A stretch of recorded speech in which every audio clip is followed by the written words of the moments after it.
Isa sa napapanood natin ngayon, itong background ko, ito yung pinagmamalaki ng mga DDS na pamimigay daw ng ayuda ng mga Duterte sa Davao. May kalamidad? Wala.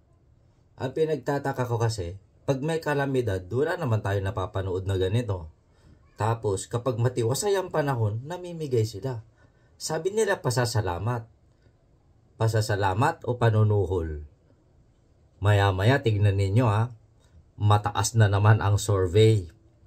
Pabor sa mga Duterte sa mga darating na panahon. Kasi ganito yung kalakaran nila eh.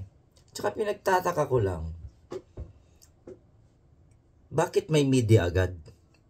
Bakit ang dami mga vlogger na nagka-cover? Ganun na ba yung klase ng